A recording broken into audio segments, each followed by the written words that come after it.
Should you move to Wake Forest in 2025? I will try to answer that question for you. I have lived in Wake Forest for 6 years, so am I an expert? I know it pretty well. My family moved to Raleigh 12 years ago. We lived in North Raleigh and then built our house in Wake Forest 6 years ago. I will share with you 4 cons and 3 negatives that I found living in the Wake Forest area. Now, I haven't been here for 10, 20 years, so I can't look back on the history of Wake Forest, whether that was in a positive or negative light. All I know is what Wake Forest is now, where I call home and where I love to call home with my family. The very first positive of living in Wake Forest is the park and rec system. Our staple park is definitely Joyner Park. We have the 6 Sundays in Spring at Joyner, Easter egg hunts, movies in the park, the fall concert series, all in Joyner Park. There's a huge walking trail system within the park, big playground, and the community center hosts events for all age groups, everything from sporting, from basketball to yoga, to even to arts classes and children's summer camps, all that just at Joyner Park. But we also have Flaherty Park, which in my opinion is more of the sports park, where it has the baseball fields, indoor and outdoor pickleball courts, which are very popular, tennis courts, the dog park, all that is at Flaherty Park. Both of those about 5 minutes from one another here in Wake Forest. We also have the Smith Creek Greenway, which is situated over in the Heritage area. So kids that are living in Heritage can literally hop on the trail and walk or ride their bike to the Heritage schools. So that's great if you live in that part of town. I mean, Wake Forest as a whole, I can probably get from one end to the other in 15, 20 minutes. It's not very big, but again, that Greenway connects all of that Heritage area, which is a pretty big master plan community, to itself and to the shopping and restaurants over in that Heritage area. The second feature that I love about Wake Forest is downtown. Like most small suburbs, we have a super cute downtown that consists of the hardware store, a brewery, a few staple restaurants, some boutique shops, a coffee shop, and they're actually getting ready to finish up, hopefully this summer, the food hall that's going to have a bunch of outdoor seating. So it's just really a nice area to take your family to go hang out when you've got nothing else going on. All of our parades are there, as well as several events throughout the year, including like Friday Night on White, and several daytime events are all held in downtown Wake Forest. Third, I love that you can build on land in Wake Forest. And this may be like, well, can't you build on land everywhere? Big parcels of land? Not necessarily, not new homes. Areas like Apex and Cary are really limited on buying a home on an acre lot. Whereas in Wake Forest, because we are considered, part of Wake Forest is in the Falls Lake watershed area, you can't build dense homes in that area. So everything over here is around 0.75 acres or larger. We are on septic and well, but that also helps our taxes because we pay county taxes versus city taxes. But so again, we're in county, so you get this big piece of land, but you're not that far out. Like the Target, I think, is 3 minutes down the road. So I'm paying county taxes and I've got my land, but I'm super close to the amenities that I need.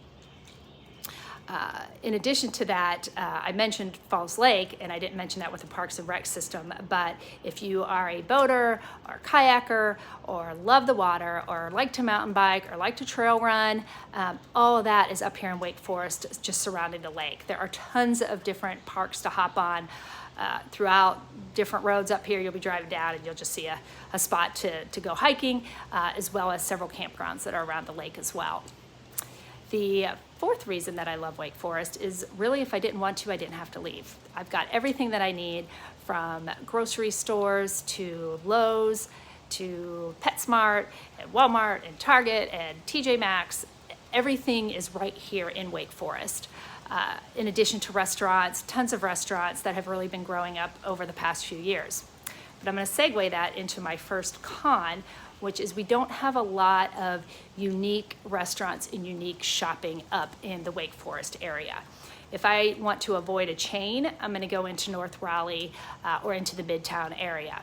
But the positive is those areas are not far. So as long as I'm not driving at rush hour, I can get to North Raleigh in 20 minutes. Midtown is usually about 25 minutes. So even though we may not have it right here in Wake Forest, I can get to really unique shopping and more boutique-y style and non-chain restaurants that are not that far away. Let me talk a bit about traffic, which is my second drawback about living in Wake Forest. If I am trying to get to Raleigh or to Durham, I am not going to leave, if possible, during rush hour. So a lot of people do live in Wake Forest, and because we don't have a lot of industry or a lot of business here in town, unless you're working from home, most people are traveling into Raleigh or traveling over to Durham. So it's great how close you are, and it's great the systems that we have in place, but it's just there's a lot of traffic. So the road systems are under a lot of construction. Capitol Boulevard's going to be completely redone, reconstructed with access roads over the next few years. So we have that coming. Not looking forward to the construction while it's happening, but they are making provisions for the traffic in town. And if you are living in Durham, then you just want to live in the western part of Wake Forest, and it's easy hop on 98 to get out to Durham. So it is easy to get places. It's just if you're leaving at certain times of day, be prepared to sit in traffic. Lastly, while the weather is a positive for many, the rain can be frustrating. So we do live in Wake Forest, and in order to maintain that forest, you have to get a certain amount of rain.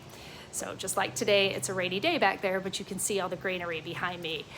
So it is a beautiful place to live, but just be prepared if you're not used to rain, that we do get quite a rain in the North Carolina area. And I guess that's not specific to Wake Forest, that is all of North Carolina. And moving here from Phoenix, maybe I'm a little biased and think we get more rain than other people, but just one of the things to be prepared of. We get snow about once a year, once every other year, or maybe like twice every other year. Enough to shut down schools sometimes for a full week, so just be prepared for that. So again, let me go back and recount my positives and negatives of living in Wake Forest. First positive or pro of Wake Forest is the parks and rec system and all the outdoorsy and indoorsy amenities that the town offers. Secondly would be downtown Wake Forest. Third is the ability to build a home on a sizable piece of land. And lastly is really having all the amenities that I need right here in Wake Forest. The drawbacks would be the traffic, trying to get out to Raleigh or Durham, especially during rush hour. The not having any non-chain restaurants and shopping in Wake Forest itself. And lastly, the weather could be a negative for some if you hate the rain. So I have, like I said, I've lived here for 6 years. I've sold a lot of homes in Wake Forest, so happy to talk to you about the area. Just reach out and we'll see if Wake Forest is the right fit for you.